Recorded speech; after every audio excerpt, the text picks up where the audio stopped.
Bayangkan, kamu berada di sebuah bengkel las. Terlihat dua pelat baja yang terpisah. Saat mesin dinyalakan, muncul sebuah cahaya terang dan percikan api hingga kedua pelat itu menyatu. Namun, pengelasan yang baik tidak dilihat dari sekedar logam tersebut berhasil menyatu, melainkan dari pemahaman tentang mesin, cara memilih elektroda, serta teknik dan persiapan pengelasan yang benar. Tanpa memahami hal tersebut, hasil las bisa tidak kuat dan beresiko membahayakan orang lain. Hai, aku Arya.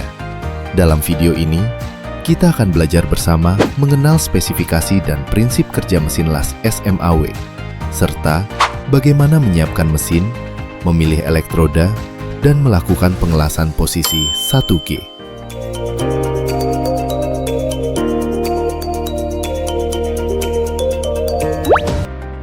Mesin las SMAW dapat mengubah energi listrik menjadi panas yang sangat tinggi.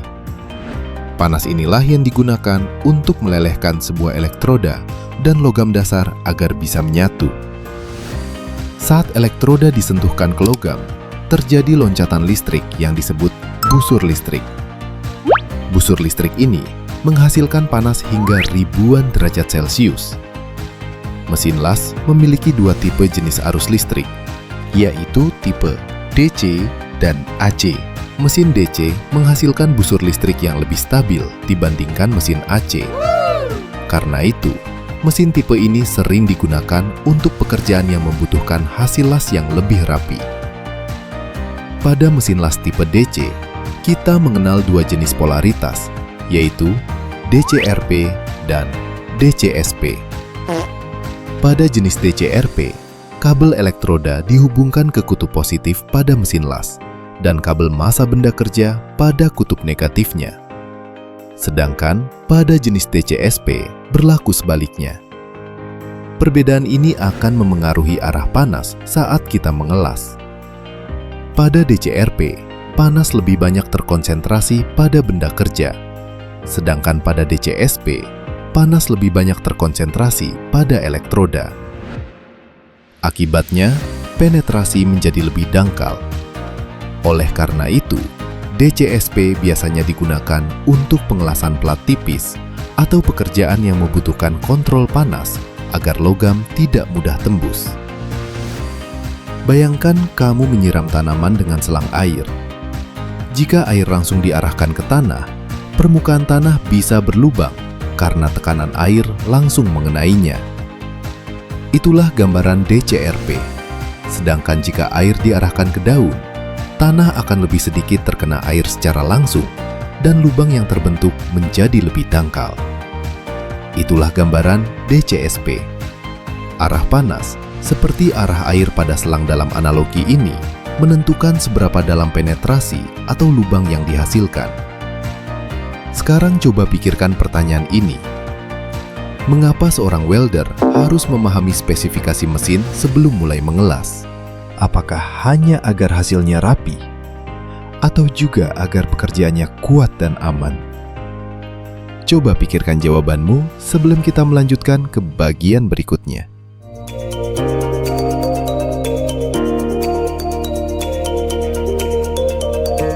Persiapan sebelum mengelas adalah bagian terpenting dari pekerjaan seorang welder. Pada praktik pengelasan 1G, kita menggunakan mesin las tipe DC karena arusnya lebih stabil dan mudah dikontrol. Arus yang stabil membuat busur api tidak meloncat-loncat dan logam las bisa mengalir dengan teratur. Untuk polaritasnya, digunakan tipe DCRP, yaitu elektroda dihubungkan ke kutub positif dan benda kerja ke kutub negatif. Dengan pengaturan ini, panas lebih banyak terjadi pada elektroda, sehingga peleburan berjalan lebih konsisten. Dengan persiapan yang benar, kita siap masuk ke tahap berikutnya.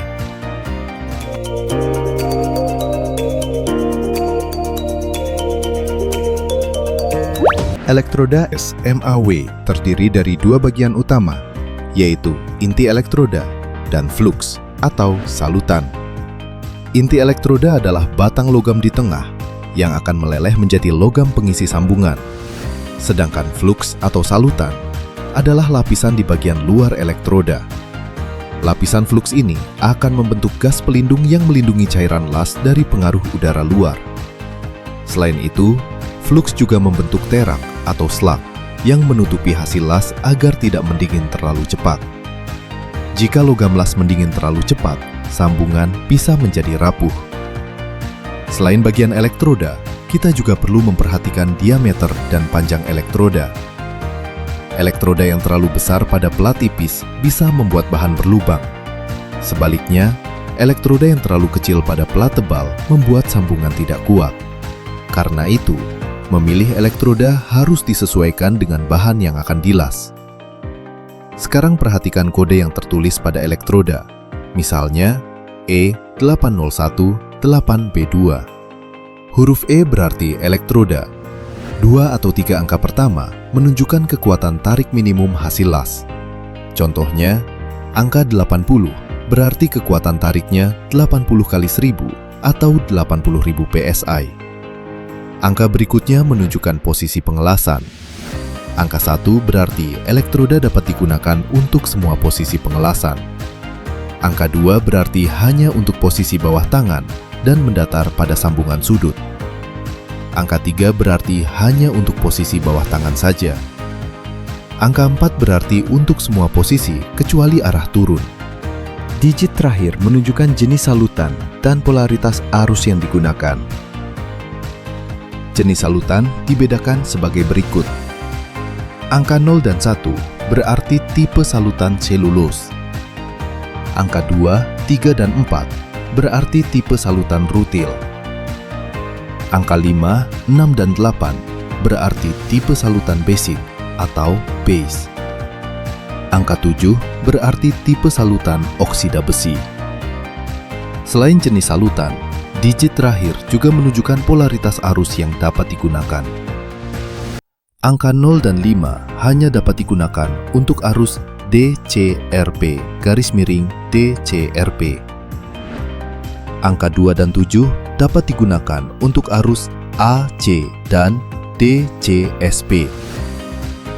Angka 3 dan 4 dapat digunakan untuk arus AC dan DC, baik DCRP maupun DCSP. Angka 1, 6, dan 8 dapat digunakan untuk arus AC atau DCRP. Sekarang kita lihat contoh nyata pembacaan kode elektroda. E8018-B2. E berarti elektroda. 80 berarti kekuatan tarik minimum 80 kali 1000 atau 80.000 PSI. Angka 1 berarti dapat digunakan di semua posisi pengelasan. Angka 8 berarti tipe salutan basic dan polaritas AC atau DCRP. Kode B2 menunjukkan bahan paduan pada elektroda tersebut, yaitu 1,25% kromium dan 0,5% molibdenum. Komposisi bahan paduan pada elektroda juga ditandai dengan huruf dan angka. Huruf-huruf pada tabel ini menunjukkan kandungan unsur seperti karbon, kromium, molibdenum, nikel, dan mangan. Setiap unsur memberi sifat khusus pada hasil las, seperti kekuatan dan ketahanan terhadap panas. Sekarang coba bayangkan, kamu ingin mengelas rangka besi untuk menahan beban berat. Apakah kamu akan memilih elektroda tanpa melihat kodenya? Atau memilih elektroda yang sesuai dengan kekuatan dan jenis sambungan yang dibutuhkan? Setelah memahami elektroda SMAW, kita siap melanjutkan ke tahap berikutnya.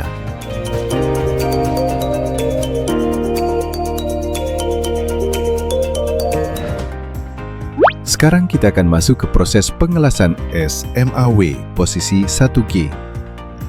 Untuk latihan ini, kita menggunakan jenis elektroda E6013. Elektroda ini mudah dipakai, stabil, dan cocok untuk latihan dasar. Sebelum mulai mengelas, kita pastikan dulu semua alat dan perlengkapan keselamatan siap dan sudah terpakai. Sebelumnya, bersihkan dua pelat baja ini dari karat, cap, dan minyak. Karena kotoran itu musuh utama hasil las yang bagus. Lalu, buat sebuah kampuh V dengan sudut sekitar 60-70 derajat atau 30-35 di masing-masing pelat. Buat root face lebar 1-3 mm. Pelat kemudian diletakkan di atas meja las dan diberi ganjal atau landasan di bawah sambungan. Ganjal ini seperti memberi ruang napas supaya akar las bisa menembus dengan bebas. Selain itu, kedua pelat diposisikan miring sekitar 3 derajat agar saat dingin nanti tidak melengkung karena penyusutan logam.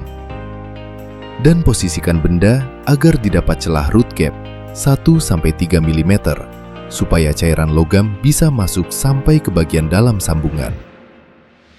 Setelah posisi pas, kita mulai dengan tack weld. Ini adalah las pengikat sementara. Pada tahap ini, pakai elektroda diameter 2,6 mm dengan arus sekitar 70-80 ampere. Gerakan elektroda saat tack weld dibuat lurus tanpa ayunan lebar, agar posisi pelat tidak bergeser.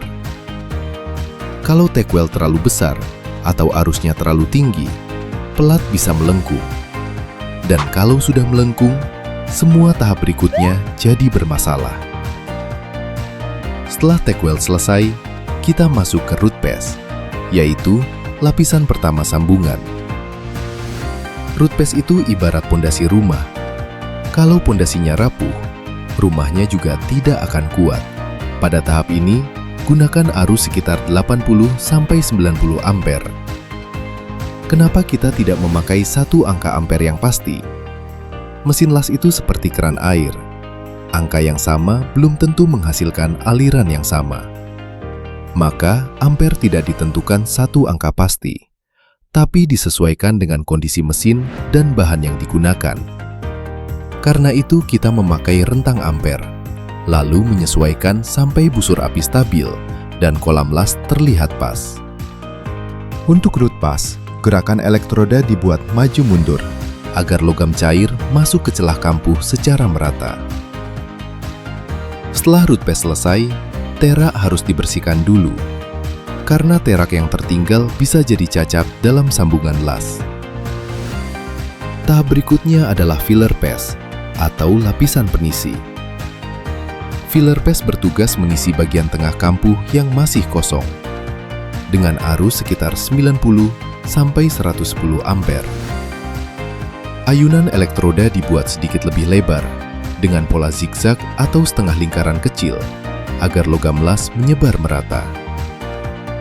Kalau arus terlalu kecil, kampuh tidak terisi penuh. Kalau terlalu besar, hasil las jadi melebar dan susah dikontrol. Setelah filler pass selesai, terak dibersihkan lagi sebelum lanjut ke tahap terakhir. Tahap terakhir adalah capping atau lapisan penutup. Capping adalah bagian yang paling terlihat oleh mata. Inilah wajah dari hasil pengelasan kita dengan arus sekitar 80-90 ampere. Ayunan elektroda dibuat lebih lebar dan simetris agar hasil las terlihat rapi dan profesional. Jumlah lapisan pengelasan disesuaikan dengan tebal pelat. Setiap lapisan harus dibersihkan dari terak sebelum lanjut ke lapisan berikutnya. Kalau tidak, cacat las bisa muncul tanpa kita sadari. Lewat proses ini, kamu bukan cuma belajar mengelas, kamu belajar berpikir seperti welder di dunia kerja. Mulai dari menyiapkan bahan, memilih elektroda, mengatur ampere, sampai mengikuti urutan kerja sesuai WPS. Karena pada akhirnya, pengelasan bukan hanya menyatukan dua pelat besi, tetapi menjaga keselamatan orang yang akan memakai hasil pekerjaanmu. Demikian video pembelajaran kali ini. Semoga bermanfaat bagi teman-teman semua. Saya Arya. Sampai jumpa di video pembelajaran berikutnya.